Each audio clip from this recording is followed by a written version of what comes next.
Hey guys, welcome back to my channel, Casting Corner. Thank you so much to everyone that has watched the video and has subscribed and liked and shared it. I've been getting a lot of really positive feedback and people are really liking it, so I'm glad you guys are enjoying it. I'm glad that you like it. I enjoy making them for you and I'm going to continue making them for you. I've got a bunch of more casting directors lined up for the coming weeks, so look forward to all those.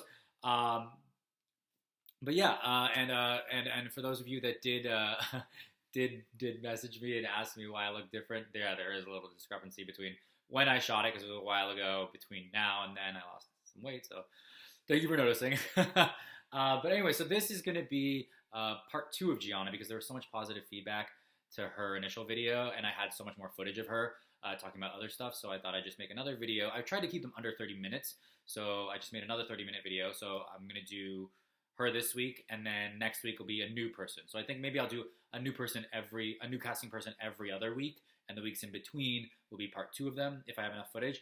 Or if you guys want, if you want it to be like just one long video with all of their footage, like an hour-long one, then I can do like 1 hour-long video with each person every week. So if you want it that way or the other way, just let me know in the comments below. And yeah, I hope you guys enjoy part 2 of Gianna. It was really fun working with her, and she's hilarious, and I hope you guys all get to meet her. So this is part 2 of Gianna. If you like it, please give it a thumbs up and like, subscribe, and share. Thank you! I think all that the was 3 people that are watching this video will not tell me. Question. So, breakdowns. Yes. Do you guys break down the script yourself? How do you go through submissions? Do you organize them a certain way, by name, by agent? Do you release them to everyone? Do you release them to certain agents? Because I know some offices have lists of agencies where they only send it to certain agencies. No, sometimes if we have time, we will break it down. If we don't have any time, we just send it to breakdown. We're like, break this down for us, please. Right. There haven't been any times for us where we've been only submitting to certain agencies.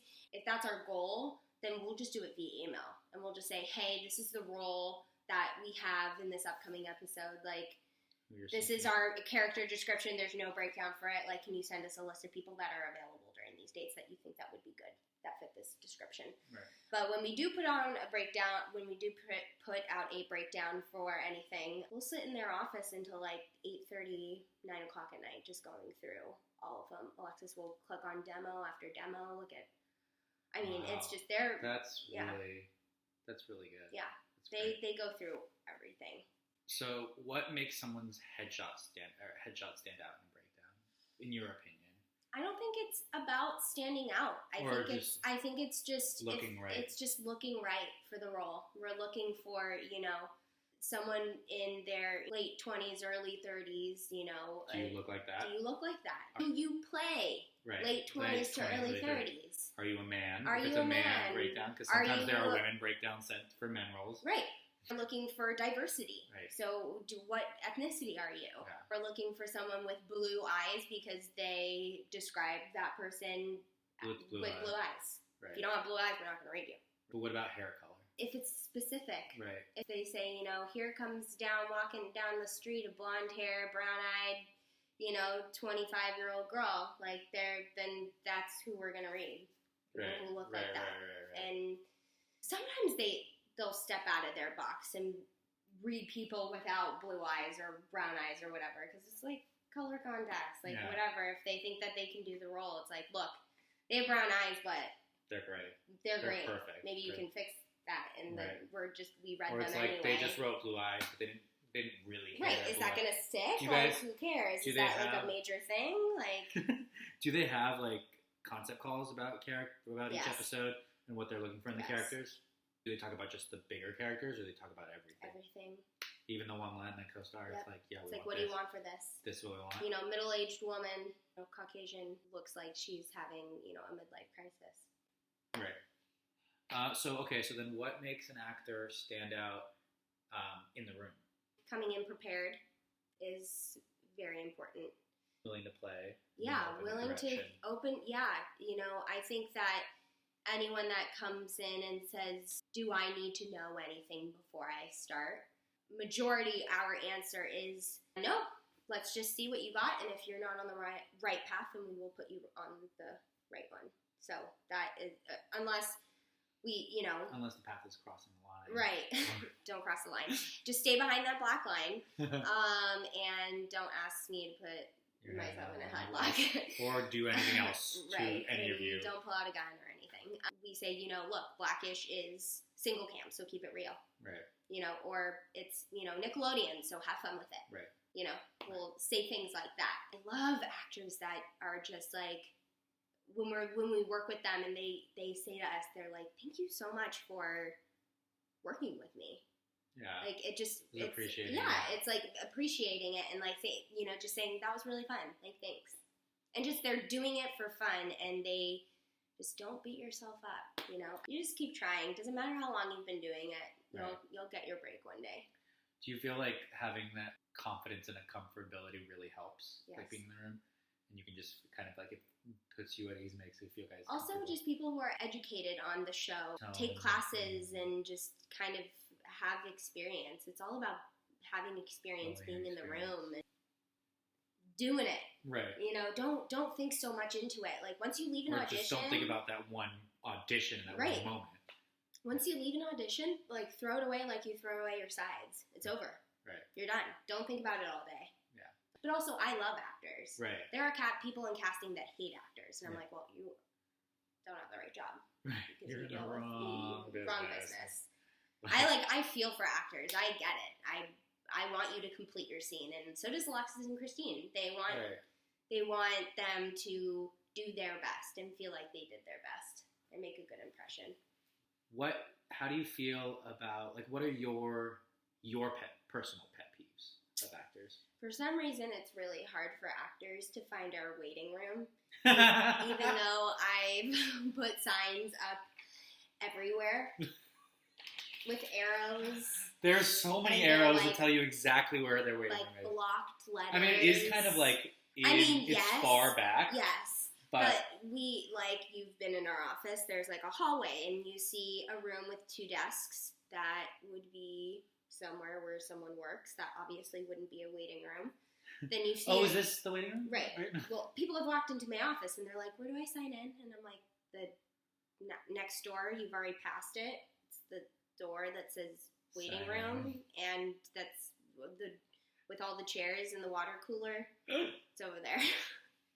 The obvious. I'm literally at my desk, like, read the signs like you read your sides, please. Right. Pay attention. Yeah. Or like, in some offices, people are really big about cologne and shaking hands. Yeah. Like really those are 2 things that like we'll have people come in and we're like, oh my God, they're like. They literally just smoke, like, smell.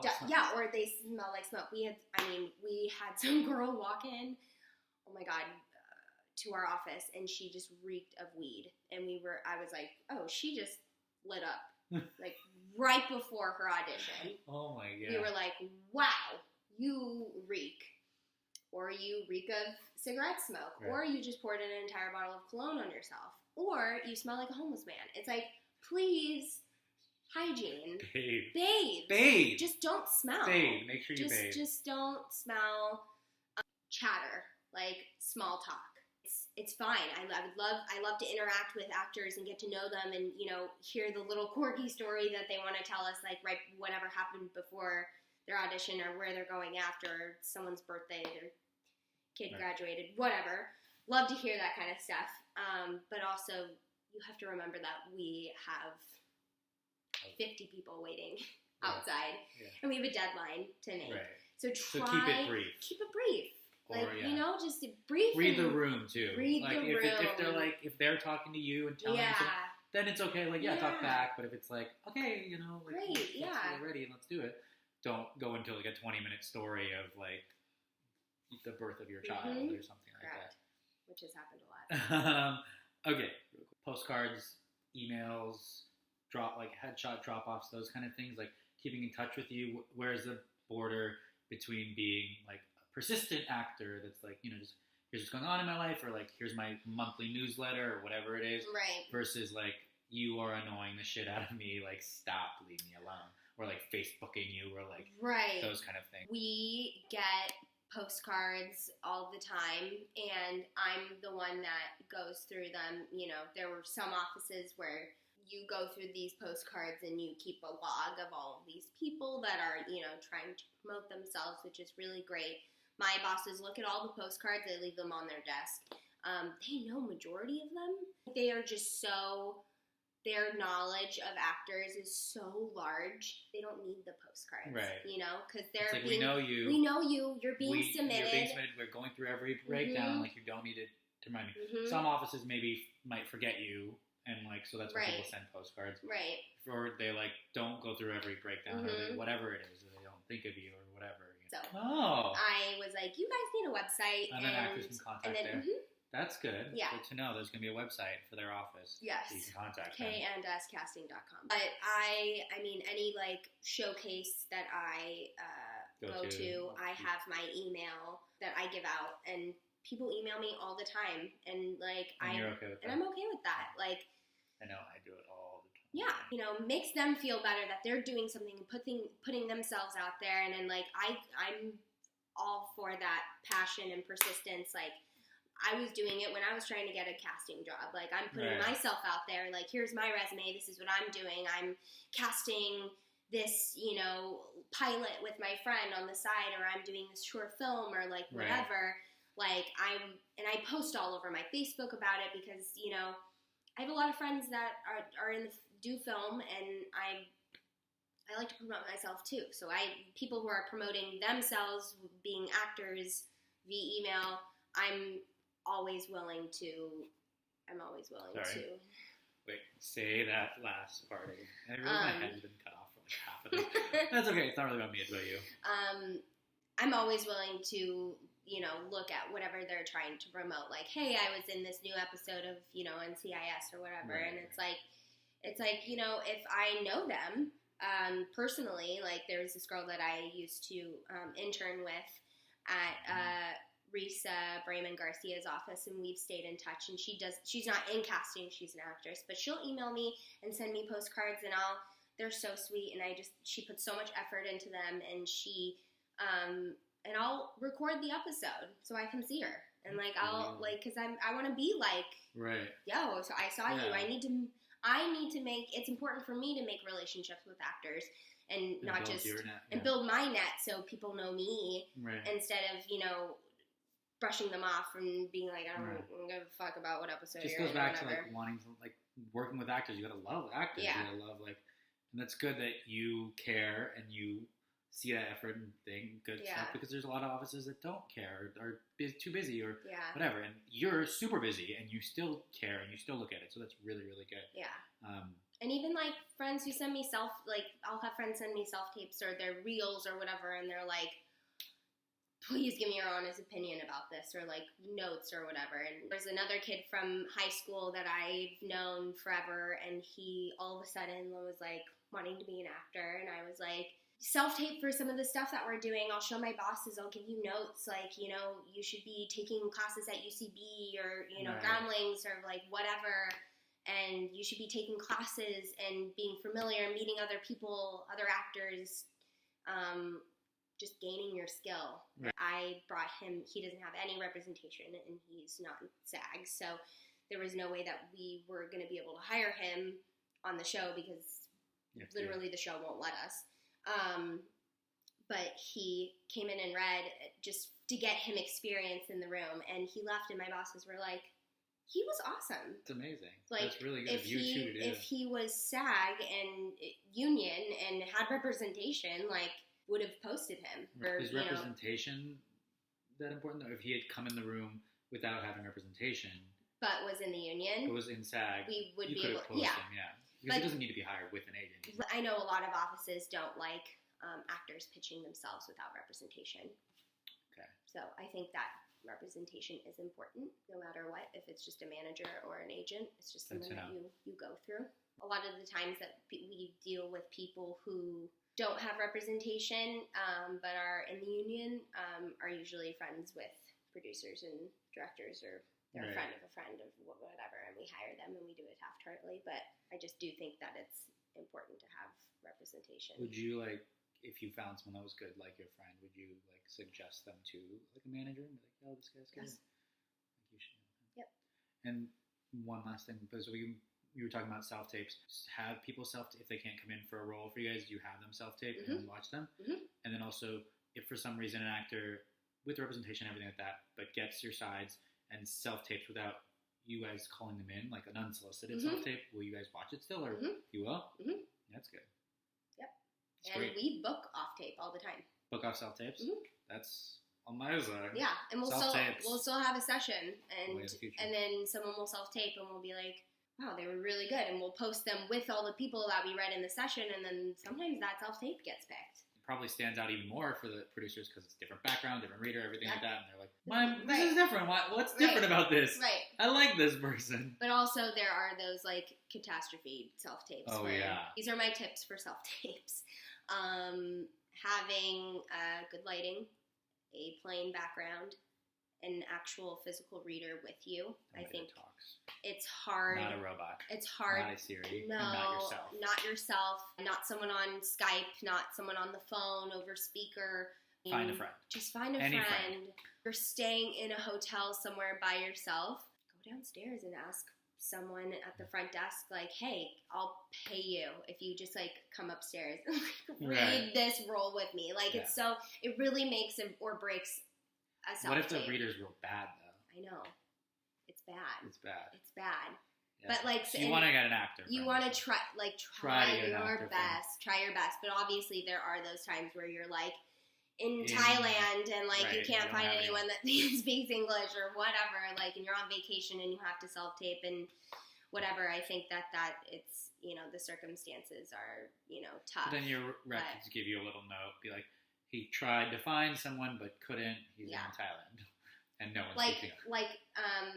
Utkarsh, who was on the Muppets with us, he self-taped when he was in India with his parents, and his parents spoke very little English, and his dad did the self-tape with him, and we were like, oh man, but like he's so good. Like, our producers were just like, we know how great he is, and he would be an awesome get, so let's just do him. So yeah, good for him. Yeah. Cool. Anything else you want to talk about that we didn't talk about? Anything that you would have wanted to know when you were an actor that now you know as someone in casting that like really eye-opening for you, or like a good... I just don't take it personally. It's the business. A message in La La Land. Emma Stone is standing there just saying, she's like, I'm done embarrassing myself. No, you're not embarrassing yourself. Like, it's your art, it's your passion, and keep at it. And like, don't take it personally if you don't get it. Maybe the role wasn't right for you. It wasn't meant to be. Just keep going. Yeah. Something will be right for you. Something will happen. And you'll meet the right person, and you'll have the right opportunity. And I think that is exactly how it is in the business, just in general, with casting. Like, you can't just like fill out an application and like be a casting assistant. Like that doesn't happen. Yeah. Like, it's just as hard. It's like independent work. You have to be hired. Like, you go from job to job, experience, like... meeting the right people at the right time. I've gone through, like, multiple interviews with different offices where I knew I would excel in their office, and they didn't hire me. And I'm like, you're lost. With Allie Bader, she's gotten me every job so far for the past 2 years. Thank you, Allie. Thanks, Allie. Love you. Love you, Allie. And, brought me to Amanda Doyle, who, became one of my best friends. And then, Alexis and Christine. It's all meant to be. And Alexis and Christine give me the opportunity that, like, a lot of people wouldn't. And responsibility. And they're training me to be a big, bad CD. Big, badass CD. Big, badass CD. Yeah. All right. Well. Girl power. That's good. That's good.